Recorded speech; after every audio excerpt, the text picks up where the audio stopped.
어제 제가 산성을 좀 다녀왔는데 벌써 개구리가 나와서 개굴 그렇게 노래를 하더라고요. 참 봄이 우리 곁에 그렇게 완연히 그렇게 와 있는 모습을 보게 됐습니다. 이처럼 봄하면은 저기 먼 남쪽에서 이제 봄 소식이 곧 전해올 것입니다.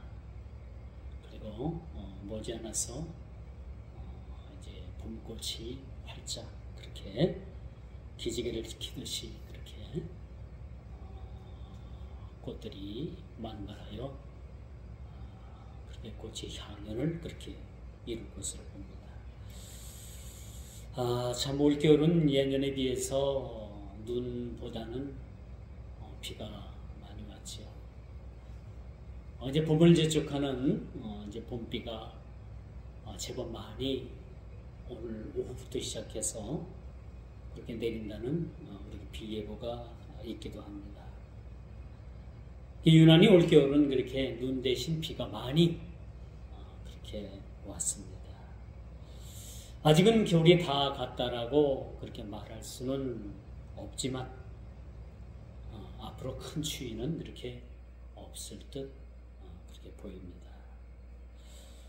여러분, 봄이 되면 가장 바쁜 사람들이 있죠. 그야말로 땅을 기경하는 농부들의 마음입니다. 그렇죠? 농부는 봄이 되면 괜히 바빠지게 돼요. 그래서 묵은 땅을 그렇게 기경하게 되고 농사 일을 그렇게 준비하는 그런 계절이기도 합니다. 그래서 이제 부지런한 농부는 논밭을 갈아엎는 데부터 농사의 시작을 그렇게 알리죠. 이처럼 오늘 이 본문에도 보니까 너희 묵은 땅을 기경하라. 그렇죠? 이게 무슨 말씀이에요? 다시 농군으로 돌아가서 농부가 되라는 얘기입니까? 땅을 사서 농사를 지으라는 얘기입니까? 오늘 이 본문의 말씀은 너희의 묵은 땅을 기경하라라는 말씀은 우리의 옛 마음을 버리고 우리가 주님으로부터 떠났던 우리의 마음들을 버리고 우리가 새롭게 되어 우리가 새 마음을 가지라는 얘기입니다. 마치 농부가 농사를 짓기 위해서 그렇게 쟁기에 그렇게 가축 소를 얽으면서 땅을 그렇게 가는 거와 같다라는 거죠. 우리가 수년 전에 우리가 제자훈련을 했잖아요. 그렇죠? 생각나요? 제자훈련한 거 생각나죠? 거기 보면 제자훈련의 모토가 뭐예요?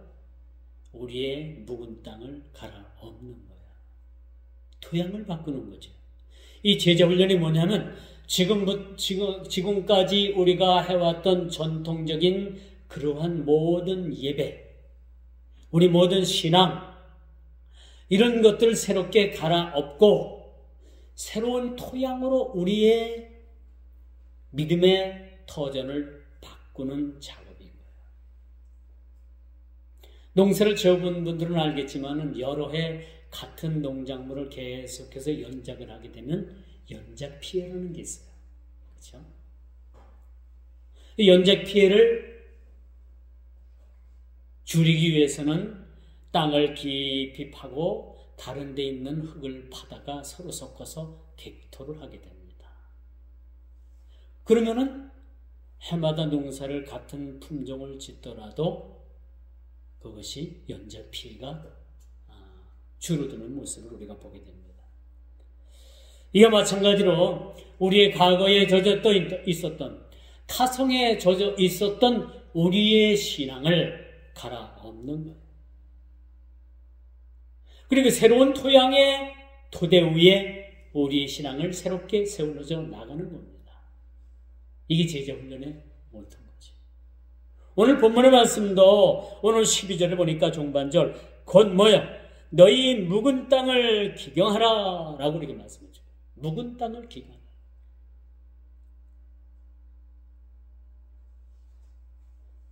여러분, 이 포도나무는요 1년만 경작을 쉬게 되면 그 포도나무는 쓰지 못해요.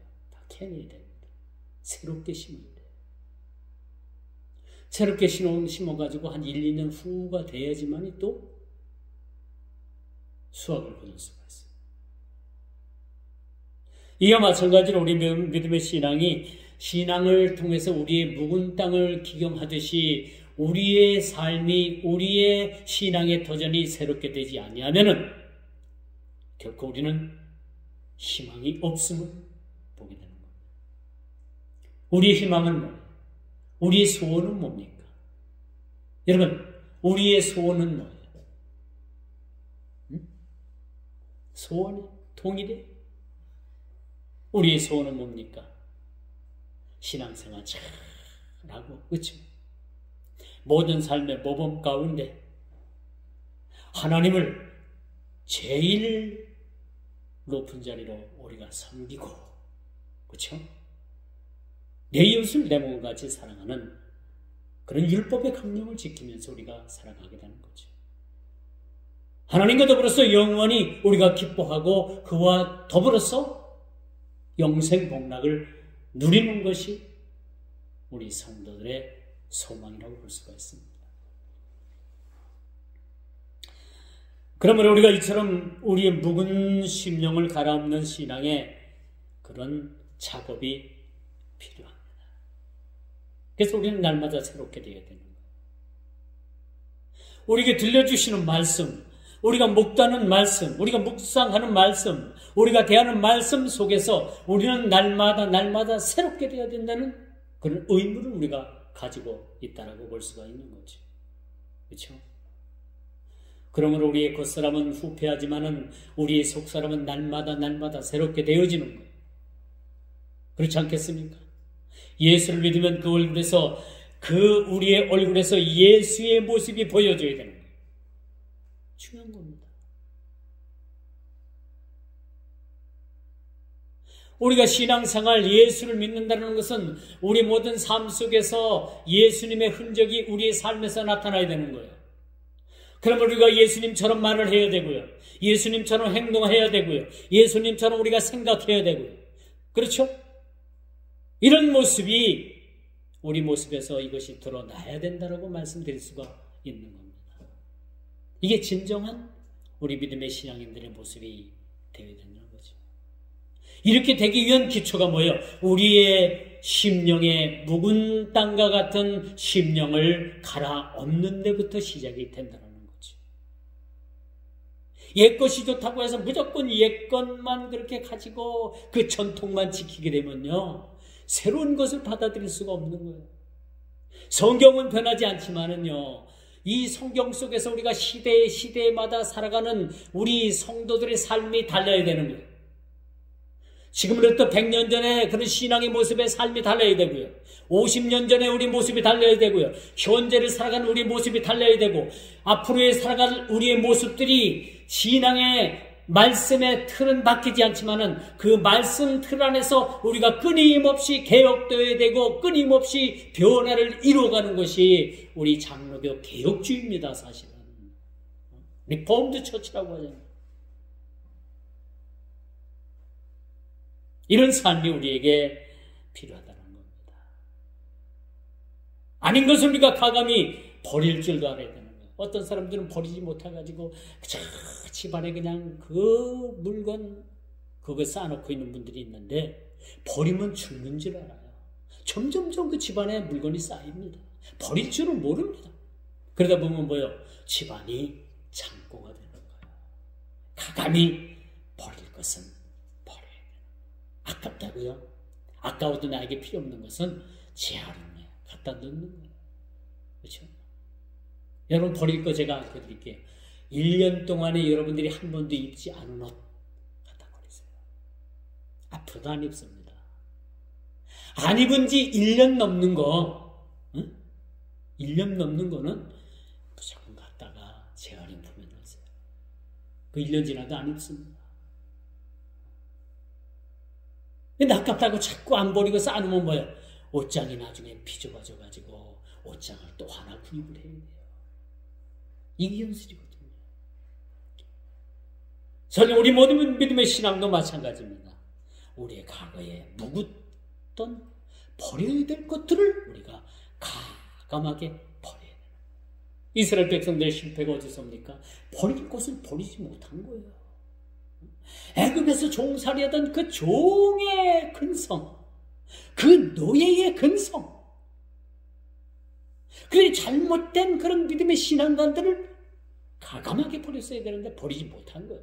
버리지 못하고 가나안 땅에 들어간 거예요. 그래서 하나님께서 염려하시기를 가나안 땅에요, 여러분 들어간 세대가 어떤 세대인지 압니까? 1.5세대 내지는 2세대들이 들어갔어. 가나안 그 애굽 땅에서 나왔던 사람들 1세대들 있잖아요. 1세대들은 다 광야에서 다 죽었어요. 왜? 안 고쳐지기 때문에, 못 버리기 때문에. 응? 거기 가나안 땅에서 들어가서 범죄하는 것보다 하나님께서 그 광야에서 그들을 훈련시켜서 그들을 뭐요? 버릴 건 버리게 하고 그들을 광야에서 장사 지내게 한 거예요. 애굽에서 그 이스라엘 백성들이 나왔다고 해서 다 가나안 땅에 들어갔다는 성경 이야기는 없습니다. 그런 스토리는 없어요. 뭐야? 1세대들은 못 들어가고 다 죽었는데 그 1세대에서 살아 들어간 사람이 누군 줄 압니까? 유일하게 누구예요? 누굽니까? 여호수아인 겁니다. 여호수아가 1세대인데 여호수아가 가나안 땅에 들어가고 거의 다 1세대들은 광야에서 그렇게 쓸쓸하게 그 광야의 무덤 속에 묻혔다는 거예요. 이만큼 우리가 잘못된 신앙의 습관에 들여지면 이거 버리기 참 어려운 거예요. 습관, 여러분 습관 있죠? 응? 이거 버려야 되는데 그 습관 여러분들 붙잡고 아직도 버리지 못한 습관들이 사실은 있는 겁니다. 이거 버리기 쉽지 않아요. 매일 술 안 먹는다고 하는 사람은 오늘 술 끊고 내일 있고, 내일 먹다 보면 모레 또 이렇게 술 끊고 그 다음날 또 있고, 이 습관 이거 못 끊는 거야. 끊지 못해요. 뭐 대다수가 다 끊을 수 있겠지만 이렇게 술에 중독되면 못 끊더라고요. 끊지 못해요. 그리고 그것 때문에 인생을 파멸의 길로 그렇게 빠지게 되는 어리석음을 그렇게 보게 되는 것입니다. 그러므로 여러분, 하나님께서 오늘 말씀을 통해서 공의를 심고 의를 거두라고 하죠. 너희가 자기를 위하여 공의를 심고 인애를 거두라. 개역 한글판에 보니까 공의를 심고 의를 거두라. 심고 거두는 이런 농부일 뿐만 아니라 신앙인이라면 누구나 이 일을 게을려서는 안 된다는 거죠. 우리가 무엇을 심느냐에 따라서 그 결과물이 열매로 나타나게 되죠. 그렇죠?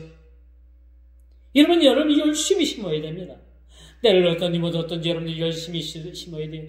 전도의 그런 씨앗도 여러분들이 심어야 되고요. 또 봉사의 씨앗도 여러분들에게 심어야 되고요. 구제의 씨앗도 여러분들이 열심히 심어야 되고요. 헌신의 그런 씨앗도 열심히 심어야 되고, 여러분들이 심어야 될 씨앗들이 얼마나 많은지 모릅니다. 열심히 심어야 되는 거예요. 그렇죠? 그렇게 될 때 하나님께서는 그렇게 기쁨으로 거두게 되는 역사를 우리에게 보여주시는 겁니다. 하나님께서는 무슨 일이든지 심는 대로 거두겠다라고 그렇게 말씀하고 계십니다. 그러므로 무엇을 심느냐 무엇을 거두냐라는 것은 매우 우리 신앙에 있어서 중요합니다. 여러분 무엇을 심고 있습니까? 게으름을 심고 있습니까? 아니란 허황된 꿈을 심고 있습니까? 아니면 뜬구름 잡으러 다니는 그런 헛된 꿈을 심고 있습니까? 어떤 꿈을 꾸고 어떤 것을 여러분들이 심느냐에 따라서 우리 인생은 달라질 수밖에 없다라고 말씀드릴 수 있어요. 시편 126편 5절 6절에 보니까 눈물로 씨를 뿌리는 자는 기쁨으로 거두겠다. 날마다 애통하는 마음 갖고 그렇게 참 그런 마음을 가지고 사는 사람들, 그런 사람들에게는 나중에는 기쁨으로 단을 거두게 되는 그런 하나님의 놀라우신 결과물이 그들에게 임하게 된다는 것이죠. 그러면 여러분, 사람이 무엇으로 심든지 심은 대로 거두게 된다는 겁니다. 오늘 본문의 말씀해 보니까 뭘 심으래요? 너희가 자기를 위하여 공의를 심고 인애를 거두게 된다는 거예요. 공의를 심으라는 거예요. 이게 공의는 여러분 사실 하나님의 속성이에요. 공의. 그렇죠? 공의.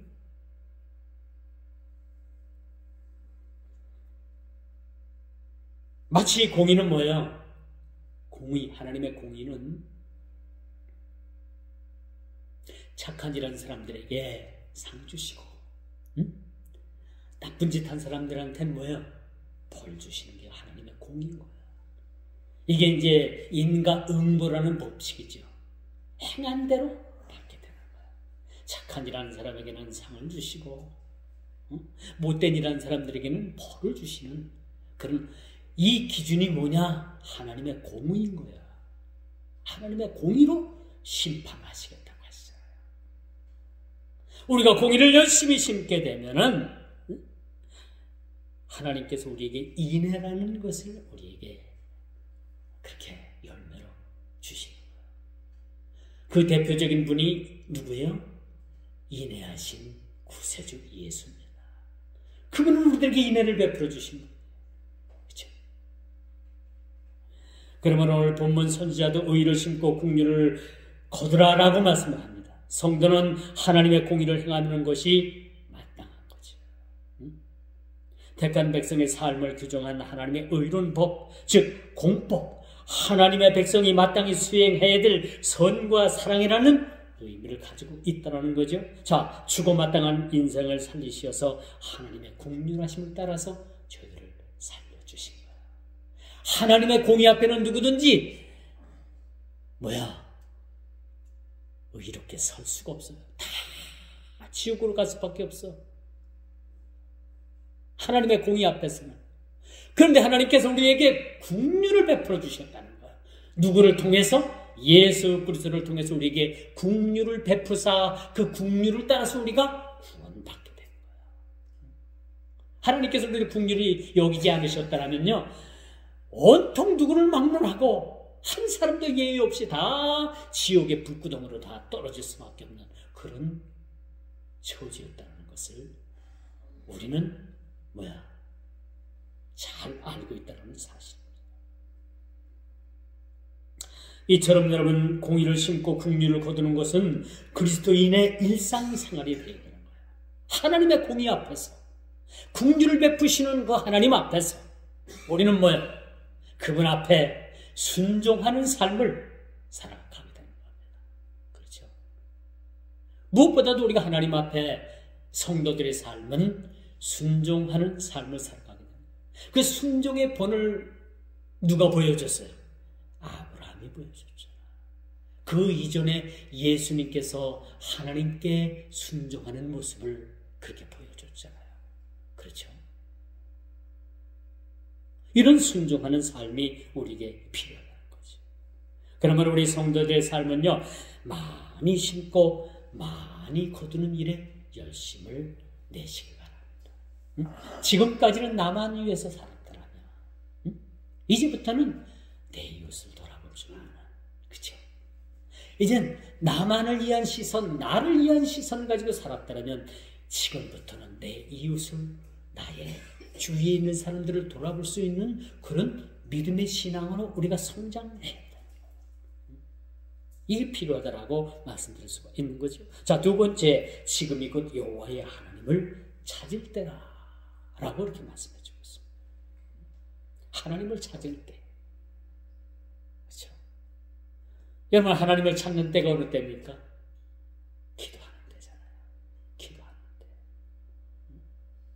기도할 때 우리가 하나님을 찾게 돼요. 어릴 적 저희들은 뭐 이렇게 딱히 가지고 놀 놀이기구도 없었어요. 지금이야 뭐 아파트 동마다 단지마다 다 뭐 운동시설도 있고 어리들 놀이터들도 있고 얼마나 놀기 좋아요. 그렇죠? 주위에 도서관도 있고 차를 마실 수 있는 그런 카페도 있고. 근데 저희들이 어릴 적 놀 수 있었던 유일한 그 방법은 숨바꼭질. 무궁화꽃이 피었습니다. 뭐 그런 거 가지고 놀았어요. 동네 마을에서 아이들이 또래들이 막 모여가지고 숨바꼭질을 하잖아요. 순례가 돼가지고 며칠 쉬고 돌아보면 아이들이 다 여기저기 막 숨잖아요. 그러면 찾아가지고 한 사람 찾아내는 게 얼마나 뭐야 대단한 일입니다. 어떤 아이들은 뭐 볕집거리에 숨고, 어떤 애들은 어떤 뭐 쌓아놓은 뭐 어디 가서 숨고, 남의 집 화장실 가서 숨고.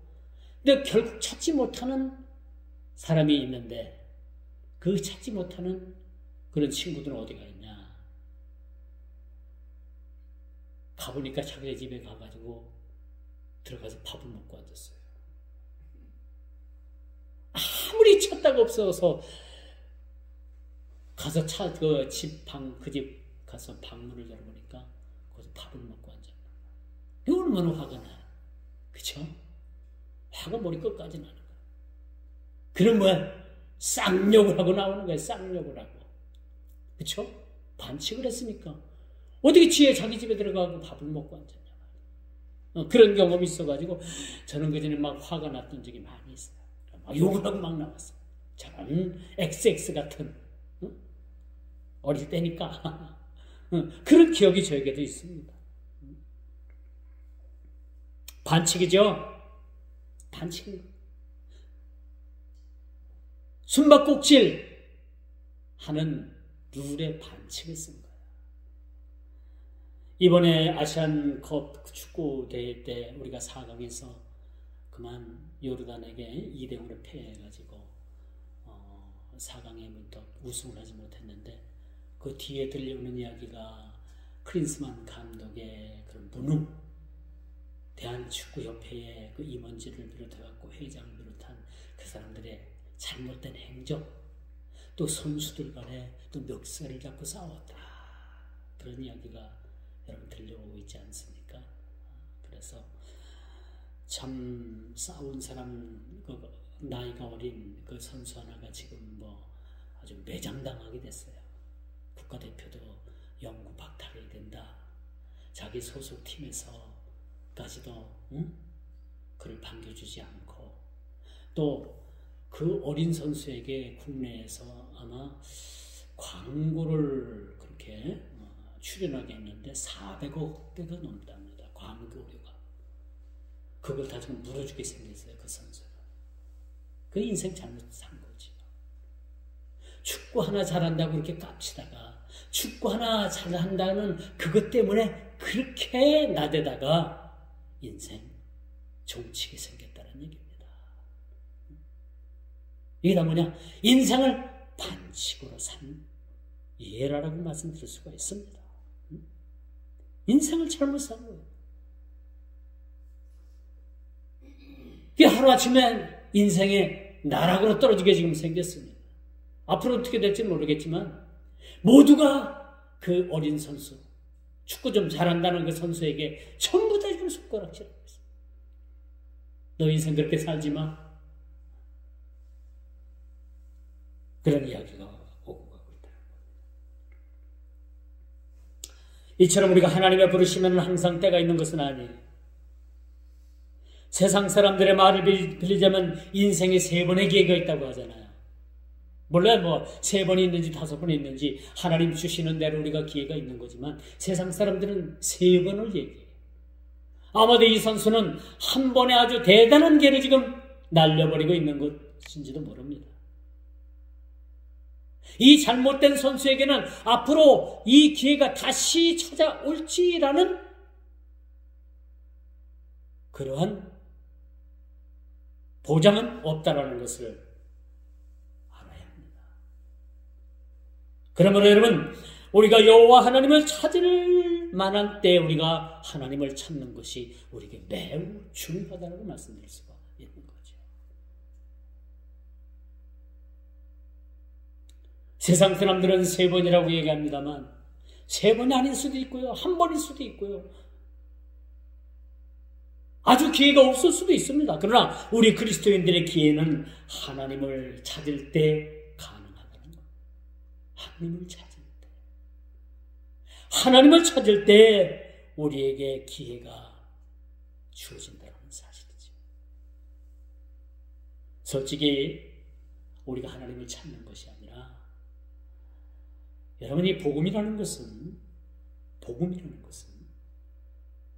우리가 하나님을 찾아가는 것이 아니라 하나님께서 보내신 예수님이 이 땅에 우리를 찾아오신 것. 이런 이치를 깨닫게 되면은 우리가 이게 하나님의 은혜구나. 우리가 열심히 하고 힘을 다하고 능을 다해서 하나님을 찾아가는 것이 아니라 주님께서 우리를 찾아오셨다는 거야.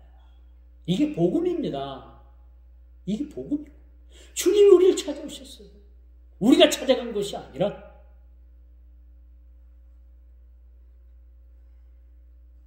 이사야 58장 9절에 보니까 내가 부를 때에는 나 여호와가 응답하겠고 내가 부르짖을 때는 내가 여기 있다리라. 우리가 부르짖기도 전에 찾기도 전에 그분은 와 계셨고, 우리가 소리내어 부르기 전에 그분은 이미 내가 여기 있다라고 말씀해 주고, 그리고 마지막 초대도 말씀을 드렸습니다만 너희 묵은 땅을 기경하는 것이 매우 중요하다고 말씀드렸어요. 우리의 묵은 땅, 마치 뱀이 허물을 벗고 새살을 입는 것처럼 우리도 우리의 묵은 땅을 버려야 될 그러한 잘못된 습관들을 우리가 벗어버리고 온전한 믿음의 신앙으로서 다시 한번 재무장하는 새 사람 되는 그런 삶이 필요하다는 거죠. 천국은 어떤 자들입니까? 새 사람 된 자들이 들어가는 거예요. 새 사람. 다른 거 없어요. 새 사람 된 사람이 천국에 들어가게 됩니다. 우리가 새 사람이 어떻게 됩니까? 거룩한 성령께서 우리를 지금도 하루하루 날이 가면 갈수록 우리를 성화시켜줍니다. 하나님의 사람으로, 천국의 사람으로 우리를 변화시켜주고 있는 거예요. 그러므로 우리 얼굴에서, 우리의 모든 모습에서 우리의 예수님의 모습이 드러나야 되는 거예요. 이제는 여러분들이, 이제는 보는 식견들이, 영안들이 열려가지고요, 어느 정도, 저 사람 보면, 저 사람 예수 믿는 사람이구나. 그쵸? 저 사람 예수 믿지 않는 사람들이구나. 어느 정도는 여러분들이 이제 분별을 하는 거예요. 네. 아무리 여러분들이 맹탕신앙을 해도요, 세월이 지나고, 신앙생활을 하다 보면 영안이 조금씩은 열리게끔 돼 있는 거예요. 영안으로 보게 되면, 영적 눈으로 보게 되면, 영은 영으로 통한다고, 영은 영으로 안다고 알아보게 되는 거예요.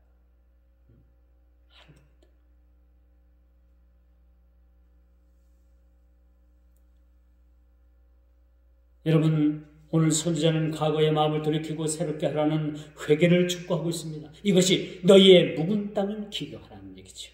자, 이스라엘 백성들에게 과거에 가졌던 악한 마음에서 돌이켜서 새롭게 변화가 되도록 권고하는 회개의 요청이 오늘 이 말씀 속에 저와 여러분들을 향해서 그렇게 말씀해 주고 있다는 것을 여러분 명심하시길 바랍니다.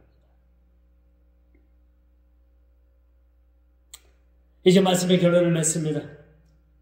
오늘 이 말씀의 결론은 이제 하나님께서 의를 빛처럼 너희에게 내려주시겠다. 하나님의 공의를 심어라. 그러면 너희에게 국률을 거두게 해주시겠다는 이 말씀처럼 오늘의 결론은 뭐예요? 하나님께서 오늘 12절 중반절에 뭐라고 말씀을 합니까?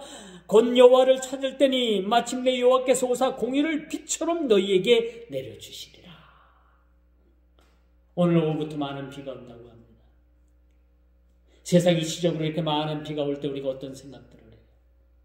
근데 우리 심령에 폭포수 같은 그런 단비가 내려질 때 우린 거기서 하나님의 은혜를 깨닫게 되고 하나님의 은혜를 누리게 된다는 사실을 우리는 보게 되는 거지. 너희에게 내려주시리라 라는 그런 약속을 저와 여러분들에게 그렇게 해주고 있습니다. 이 비는 하늘에서 내려져서 땅을 촉촉하게 적시고 모든 생물에게 생수를 공급해주는 그런 아주 생명을 연장시켜 주시는 그런 생수를 우리에게 공급해 주시겠다라고 그렇게 말씀해 주고 있습니다. 이제는 회개한 이스라엘에게 의의 은혜를 풍족하게 내리실 뿐만 아니라 구원받도록 하시는 하나님의 귀한 말씀을 통해서 우리의 묵은 땅을 기경하고 우리의 잘못된 습관들을 우리가 버리고 새 사람을 향해서 이제 이미 저와 여러분들은 새 사람을 향해서 변화되고 있는 과정이지만 완전한 새 사람으로 우리가 거듭나는 그런 모든 단계까지 이룰 수 있는, 그래서 천국 백성으로서 영생 복락을 주님과 함께 누릴 수 있는 저와 여러분 모두가 다 되기를 주님의 이름으로 축원하면서 말씀을 맺도록 하겠습니다. 기도합니다. 아버지 하나님, 참으로 감사함을 드립니다. 주님께서 이 귀한 시간을 통해서 너희의 묵은 땅을 기경하라, 공의를 심으라, 그러면 내가 국류를 너희에게 내리라고 말씀하신 우리 주님 앞에 우리의 모든 과거의 잘못된 옛 습성들을 우리가 버리게 해주시고 날마다 성령 하나님으로 인해서 우리가 변화받아 새 사람 되어지는데 부족함이 없도록 우리 모든 심령 위에 은혜 위에 은혜를 더하여 주옵소서. 이 땅을 살아가는 동안에 우리가 참으로 하나님의 공의를 우리가 행하며 하나님의 국류를 바라며 날마다 우리에게 주어지는 아버지 하나님 앞에 주님 참으로 분량을 따라서 세상을 참으로 저들이 변화시킬 수 있는 우리 모두가 다 되어질 수 있도록 주의 은혜를 더하여 주옵소서. 예수님의 이름으로 간절히 기도드리옵나이다. 아멘.